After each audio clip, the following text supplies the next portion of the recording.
Lucky లేవే తెల్లారిపోయింది. అబ్బబ్బబ్బబ్బబ్బా, కాసేపు కూడా ప్రశాంతంగా పడుకొని ఉన్నా. అల్లుడు గారు నా కూతురు జీవితాన్ని నాశనం చేసినారండి మీరు.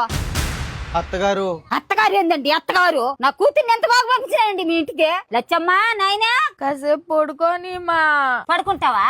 సరే పడుకో. తేడాగా ఉందేంటి? ముందు నా కూతురు పక్క నుంచి లేండి మీరు. ఈ అల్లుడు గారు నా బిడ్డ జీవితాన్ని అటు కాకుండా చేసినాడు. లేవే పైకా. ఎందుకు మా నీళ్ళు కొట్టవా? టైము 7 అవసరం. అది ఆడబిడ్డ ఇంకా నిద్రపోయేది. లేచిపో ఇల్లు. మన నిద్ర కొనాలి మా నిద్ర ఏదే పరకట్ట. మా తల్లి పోతానమ్మా, పోతా బాగుడుగా అమ్మయ్యా. పొయ్యా పాచామా లక్షమడే గానీ తోంబో పొయ్యి బాగా నీట్ గా దామాలా.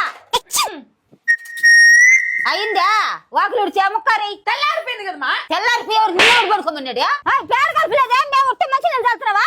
పేడ కలిపేది మా పేడ కలిపేది గలుపు పేడ ఏంది మే? పేడని చూసి ఒళ్ళు జలపరుచుకుంటున్నావా? చిన్నప్పుడంతా దాంతోనే మేము దల్లాడుతున్నది. నువ్వా కలుపుతున్నా తల్లి? శుభ్రంగా చల్లి ముగ్గయ్యా. చదువుతున్నావులేమ్మా.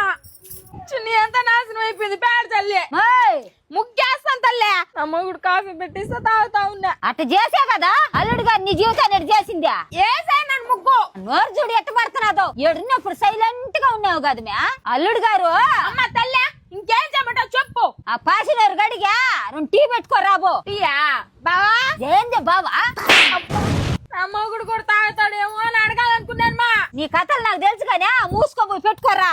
టీ ఫస్ట్ అల్లుడు గారికి. నీకు సంతోషంగా ఉంది కదా? Thanks lucky. మరి ఏ భార్య అయినా భర్తకి కాఫీ ఇస్తే సంతోషంగానే ఉంటది. మీరేంది అల్లుడు గారు థ్యాంక్స్ చెప్తున్నారు దీనికి? మొగుడు పిల్లల మధ్య థ్యాంక్స్ ఉండొచ్చా? ఏమండి మన ఇంటికి బలం కదండి. ఏమనైనా 7-4 పనులు చేసే కొందుకు అమ్మ చేద అయిపోయిందా? అది కాదమ్మా.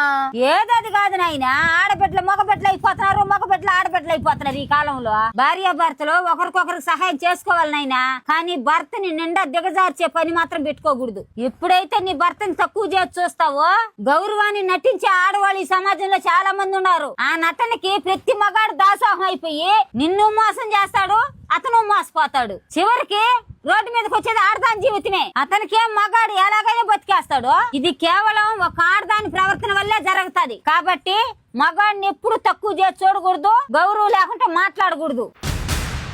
సారీ అమ్మా, అయినా నా భర్త అలాంటోడు కాదులే. భర్త మీద నమ్మకం ఉండాలి తల్లి, కానీ అతన్ని గౌరవించకపోతే ఆ భర్తే నిన్ను ముంచేస్తాడు. ఇప్పటి వరకు చాలా తప్పులు చేశాను, ఇంకెప్పుడు ఆ పొరపాటు చేయనే.